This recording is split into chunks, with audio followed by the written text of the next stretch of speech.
नमस्कार दोस्तों, 8 PM में आपका स्वागत है। मैं हूं आपका दोस्त धर्मेंद्र कमारी। दोस्तों, जब से किसान आंदोलन चला है, मुझे लगता है कि राजनीति में होते हुए, राजनीति का मज़ा लेते हुए बहुत सारे लोगों को दमे का रोग हो गया होगा। सांस की दिक्कत आ रही होगी, धड़कनें तेज़ हो रही होंगी और रातों की नींद काफ़ी लोगों की उड़ी होगी। ये मेरा तगाजा नहीं है, ये वक्त का तगाजा है। और जो सत्ता का सुख ले रहे हैं उनकी हालत कांटों के बिस्तर पे सोने जैसी होती है, जैसे आजकल दुष्यंत चौटाला जी की हो रखी है। दुष्यंत चौटाला की अमित शाह से पहले मुलाकात करवाई गई। आज प्रधानमंत्री नरेंद्र मोदी जी के साथ उनकी घंटे भर की मुलाकात हुई है।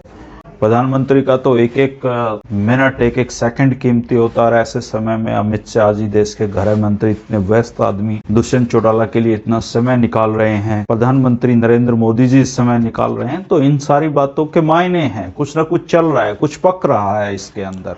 आज का जो बातचीत का जो विषय है, वो विषय यही है कि हरियाणा की राजनीति को जो किसान आंदोलन है वो कैसे प्रभावित कर रहा है और उसके आने वाले समय में इम्पैक्ट क्या होंगे। अमित शाह के सामने ये जो परेड चल रही है, ये जो लंच डिप्लोमेसी मुख्यमंत्री मनोहर लाल जी निर्दलीय विधायकों के साथ कर रहे हैं, आखिर ये पूरा हो क्या रहा है। भूपेंद्र सिंह हुड्डा बार बार अविश्वास प्रस्ताव की बातें क्यों कर रहे हैं, इसके पीछे उनकी रणनीति क्या है। और जो सरकार के अहम हिस्से हैं, जैसे एक गाड़ी होती है, उसके 4 पहिए होती हैं, एक स्टेपनी होती है, तो जो विधायक स्टेपनी के रूप में अभी इंतजार कर रहे हैं उनका क्या होने वाला है, आज सारे विषयों को इसमें शामिल करेंगे। लेकिन एक मित्र ने मुझे एक कमेंट किया था कल कि जो सुप्रीम कोर्ट ने जो कमेटी बनाई है उसके बारे में आपके क्या विचार हैं। हालांकि मैंने कल वीडियो भी डाला था, लेकिन जो सरकार ने किसानों के साथ किया है और जो सुप्रीम कोर्ट ने अब कमेटी के नाम पे किया है, उसको मैं एक बिल्कुल सिंपल हरियाणा के एक उदाहरण के साथ मैं आपको समझाना चाहूँगा। एक गांव में एक बहुत ख़राब व्यक्ति होता था, सारा गांव उससे परेशान रहता था। वो आदमी क्या करता था, सड़क के बीच में खड़ा हो जाता था और घूम घूम के पेशाब किया करता था। तो सारा गांव कहता था कि ये दुष्ट है, मर जाए, अच्छा हो जाए, इससे पीछा छूट जा। एक दिन वो आदमी बीमार पड़ गया। गांव वालों ने सोचा कि चलो ये तो पीछा छूटेगा इससे। तो उसने अपने लड़के को अपने पास बुलाया कि बेटा सुन, मुझे लगता है मेरा तो टाइम आ लिया है और पूरा गांव मेरे को दुष्ट कहता है। तू ऐसा कोई काम करना कि लोग कहें कि तेरे से तो तेरा पिताजी भी अच्छा था। वो आदमी मर गया। अंतिम संस्कार करके आए तो उनके घर के आगे बैठे थे लोग। लड़का छत पे गया और सबके ऊपर पेशाब कर दिया। आदमी खड़े हो बोले, रहे दुष्ट, तेरे से तो तेरा बाप ही अच्छा था। तो इस एग्जाम्पल से आप समझ सकते हो कि जो किसान है, वो चाहे किसी की सरकार देश में रही हो या किसी भी की भी सरकार आने वाले समय में आती हो, आप ये चाहे जो 3 कृषि कानून हैं ये चाहे खारिज हो जाएं, तब भी इनकी ज़िंदगी कोई बदलनी नहीं है। किसान के साथ दुर्भाग्य जो है वो जुड़ा हुआ है, जुड़ा हुआ था और जुड़ा हुआ रहेगा। रही बात सुप्रीम कोर्ट की, तो सुप्रीम कोर्ट के पास ये एक अवसर था जो अपनी बात को, अपनी क्रेडिबिलिटी को, अपने सम्मान को बचा सकता था, एक आदर्श और बड़े ऊंचे मूल्यों को स्थापित कर सकता था। लेकिन बड़े अफसोस के साथ कहना पड़ रहा है कि सुप्रीम कोर्ट ने ये मौका गंवा दिया है। देखिए, जब भी जोली LLB में एक डायलॉग है कि आज भी कोर्ट के बारे में लोगों का ये विश्वास है कि जब आम आदमी की भी लड़ाई होती है तो वो आम आदमी कहता है कि I will see you in the court. तो जो किसान थे, जब कोर्ट ने जो मीठी मीठी बातचीत शुरू की थी और जो सरकार को तेवर दिखाए थे, उसको देखते हुए एक बार ये उम्मीद हम सबको लगी थी, किसानों को लगी थी कि भाई सुप्रीम कोर्ट तो कुछ ना कुछ करके छोड़ेगा। लेकिन जब कमेटी आई तो वो जो धारणाएं थी, जो सुप्रीम कोर्ट के बारे में लोगों के मन में जो आशंकाएं थी, वो एक तरीके से सही साबित हुई है। खैर, सुप्रीम कोर्ट अपना काम कर चुका है, कमेटी बना दी है। अब इस पे आगे की रणनीति ये होनी चाहिए कि बेशक संयुक्त किसान मोर्चा के लोग कमेटी के सामने पेश ना हो, लेकिन देश में जो जो लोग भी 3 कृषि कानूनों के विरोध में हैं और इसकी धरातल पे जानकारी रखते हैं, उन सबको अपनी प्रेजेंटेशन उस कमेटी के पास ज़रूर देनी चाहिए, अपनी बातचीत लिखित में देनी चाहिए, ताकि वो रिकॉर्ड में कम से कम आ जाए, क्योंकि इतिहास घटनाओं का मूल्यांकन करता है, इतिहास घटनाओं को का फिर से देखता है और कहते हैं हिस्ट्री रिपीट करती है खुद को।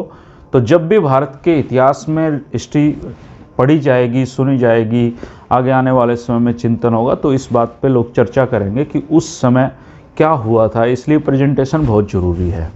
खैर, हम अपने मूल विषय पे, आज के विषय पे लौटते हैं कि दुष्यंत चौटाला जी क्यों परेशान हैं, मनोहर लाल खट्टर जी अब क्यों अचानक लंच डिप्लोमेसी पे उतर आए हैं, अमित शाह जी के घर पे क्यों चक्कर काटे जा रहे हैं।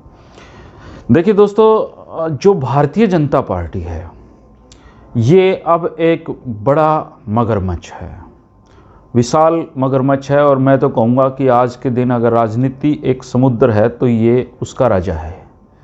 और इस जो राजा है, इस राजा के साथ साथ बहुत सारे छोटे छोटे जीव जंतु जुड़े हुए हैं जो इसकी कृपा पे निर्भर करते हैं। जब मनोहर लाल जी का मैंडेट नहीं आया था, जब भारतीय जनता पार्टी 40 सीटों पे सिमट गई थी, कांग्रेस पार्टी की 31 सीटें आई थी, दुष्यंत जी की 10 सीटें आई थी, 7 निर्दलीय जीत कर आए थे, तब भी भाजपा के पास ये विकल्प था कि वो निर्दलियों को लेकर सरकार बनाएं और ज़्यादा कंफर्टेबल पोजीशन पे मुख्यमंत्री मनोहर लाल तब निर्दलियों के साथ ही सरकार बनाने में थे। लेकिन अनुराग ठाकुर के जरिए दुष्यंत चौटाला गाड़ी में छिपकर अमित शाह जी के घर पहुंचे और उसके बाद पूरा ये सीन बदल गया और मुख्यमंत्री मनोहर लाल को मिलकर दुष्यंत चौटाला जी के साथ सरकार बनानी पड़ी। अनकंफर्टेबल होते हुए भी, अनिच्छा होते हुए भी उन्होंने ऐसा करना पड़ा, क्योंकि भारतीय जनता पार्टी तो अनुशासन की पार्टी है और जो एक बार मुख्यमंत्री बन जाता है उसकी कोशिश ये रहती है कि जब तक वो जिंदा रहे तब तक वो मुख्यमंत्री कुर्सी उसके साथ लगी रहे। ये मनोहर लाल जी का भी इसमें कोई दोष नहीं है। आप या मैं भी हों तो राजनीति यही कहती है कि सत्ता के साथ चिपके रहें, और वो दौर चले गए हैं जब एक रेल एक्सीडेंट होने पे भी रेल मंत्री इस्तीफा दे दिया करते थे। आज की राजनीति में तो ये उम्मीद कतई नहीं लगानी चाहिए। खैर, मुख्यमंत्री मनोहर लाल जी और जननायक जनता पार्टी के जो दुष्यंत चौटाला जी हैं, दोनों ने मिलकर एक सरकार बनाई और उस सरकार में कुछ निर्दलियों का भी साथ उनको मिला, तो एक मजबूत सी सरकार 1 साल पहले बन गई। अमित शाह जी ने क्यों तब दुष्यंत को साथ लेने का फैसला किया, इसके पीछे सबसे बड़ी बात यह है कि वो पार्टी का महत्व समझते हैं। किसान आंदोलन तो तब तो प्रस्तावित था नहीं, ना किसान आंदोलन की कोई भनक उस समय थी, ना कोई आशंकाएं इस दौर में थी। लेकिन अमित शाह जी ने जो सोचा था वो ये सोचा था कि पार्टियां फिर भी एक अनुशासन में रखी जा सकती हैं और पार्टियों के जो सुप्रीमो हैं उनको कुछ छूट देकर वो अपने जो नीचे बंदे होते हैं, चूँकि अब दल बदल कानून है, नहीं तो आयाराम गयाराम का दौर होता तो अब तक तो ये सरकार कब की टूट चुकी होती। लेकिन अब दल बदल कानून लागू है। दुष्यंत चौटाला जी को अच्छे से पता है कि जो उनके विधायक हैं, 3 वो खुद हो गए, उनकी माताजी हो गए और अनूप धानक हो गए, इन 3 को छोड़कर तो किसी को भी तोड़ा जा सकता है। हालांकि 2/3 मेजोरिटी हो तो अब भी उनको तोड़ा जा सकता है, लेकिन उनमें से भी उन्होंने थोड़ी सी सबको पुचकार के रखा हुआ। जैसे देवेंद्र बबली हैं, बहुत ही आक्रामक तेवर दिखाने के बाद अब खामोश चल रहे हैं। तो इसका सबसे बड़ा कारण ये है कि अब जो विस्तार होगा उसमें जो बचे हुए एमएलएज हैं उनको कहीं ना कहीं ये एक भूख है और एक सबको आश्वासन मिला हुआ है कि हो सकता है कि मंत्री पद तुम्हें भी मिल जाए। और जो ये किसान आंदोलन जब से चला है तब ग्रामीण क्षेत्र की पृष्ठभूमि के जो लोग हैं जो वहाँ से जीत के आए हैं, सबको ये लग रहा है कि अगर उन्होंने किसानों के मुद्दे पे समर्थन नहीं किया या ऐसी नौबत आए कि इस्तीफ़ा देना पड़े और उन्होंने नहीं दिया तो शायद ज़िंदगी में दोबारा वो विधानसभा का मुंह ना देखें। लोग इतने नाराज़ आज के दिन उनसे बने हुए हैं और आने वाले 10-15 साल में किसानों की जो राजनीति है उसको इग्नोर करना किसी के बस की बात नहीं होगी। दुष्यंत चौटाला जी को अच्छे से पता है कि ये जो 10 विधायकों वाला जो बम्पर जैकपॉट उनका लगा है, ये दोबारा शायद अभी आने वाले वक्त में ना लगे या उसके लिए उनको इंतजार करना पड़े। तो अमित शाह जी ने ठीक बुलाया है इन लोगों को। वो उनको निर्दलियों पे भरोसा नहीं रहता है कभी भी, और वो पार्टी के जो स्टेट लीडर्स होते हैं उन पे भी भरोसा नहीं करते हैं। उनकी अपनी राजनीति का एक तरीका है ये। वो एक बार संभालना चाहते थे कि आखिर में जिनके साथ गठबंधन से सरकार बन रही है कहीं उसमें कोई सेंधमारी या उसके टूटने की कोई गुंजाइश है नहीं। मनोहर लाल जी अपने निर्दलीयों को संभालने में इसलिए जुटे हैं क्योंकि अब कुछ भी हो सकता है, क्योंकि भूपेंद्र सिंह हुड्डा जो हैं उनकी भी सत्ता के लिए लार टपक रही है और वो इस मुद्दे पे सबसे कंफर्टेबल पोजीशन पे इसलिए है क्योंकि विपक्ष में है। जब आदमी विपक्ष में होता है तो सबसे अच्छी राजनीति वो कर सकता है। जब आदमी सत्ता पक्ष में होता है तो हज़ार कमियां होती हैं, हज़ार जगह उसको झुकना पड़ता है, हज़ार उसके वेस्टेड इंटरेस्ट हो सकते हैं। लेकिन जब विपक्ष में होता है तो सबसे कंफर्टेबल पोजीशन पे होते हैं।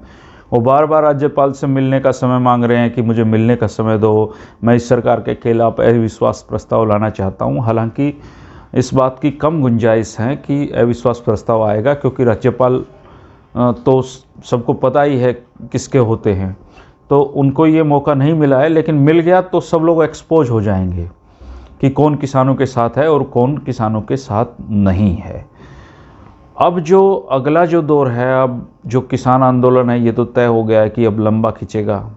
कमेटी बनने से भी कोई ऐसा एक सकारात्मक माहौल जो बनना चाहिए था वो भी नहीं बन पाया है, उसका मौका भी सुप्रीम कोर्ट ने गंवा दिया है।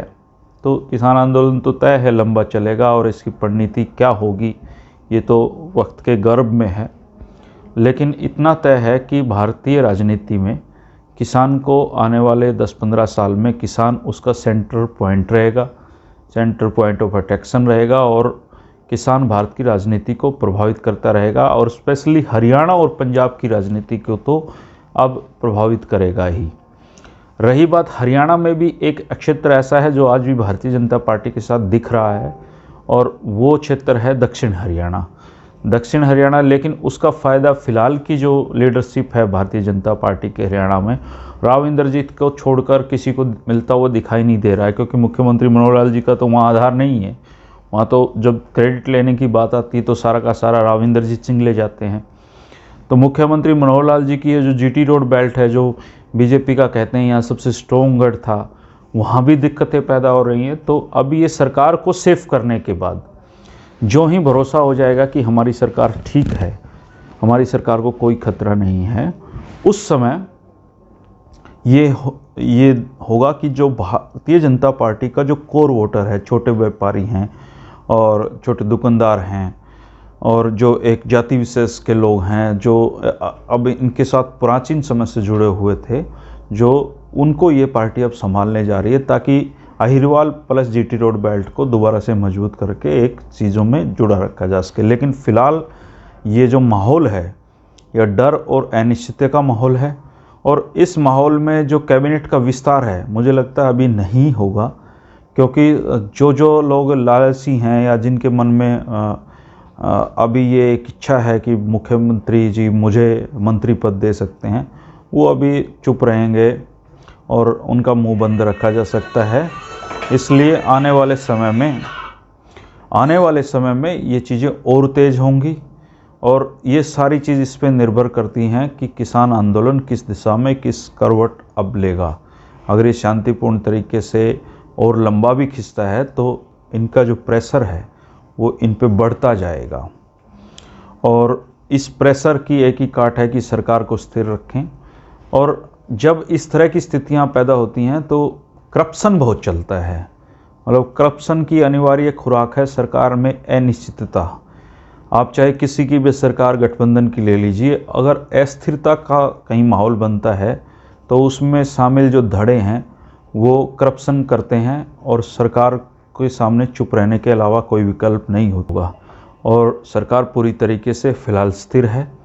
सिर्फ ये होता है जैसे बारिश आती है तो हम अपनी छतों को संभालते हैं कि कहीं से कोई चौवा ना आ जाए, पानी ना चू जाए, तो मुख्यमंत्री मनोहर लाल जी हैं अपनी छतों को संभाल रहे हैं, क्योंकि ये बारिश का मौसम है, संकट का मौसम है। आप भी अपना कमेंट करें कि आपको क्या लगता है, सरकार को किसी प्रकार का क्या खतरा है और आने वाले समय में जो इस समय किसानों के साथ नहीं हैं उनका क्या असर होगा। आप कमेंट करके ज़रूर बताएं। दोस्तों, कंटेंट पसंद आ रहा है तो चैनल को सब्सक्राइब करें। हम रोज़ाना इसी मंच पर 8 बजे मिलते रहेंगे। शुक्रिया, नमस्कार।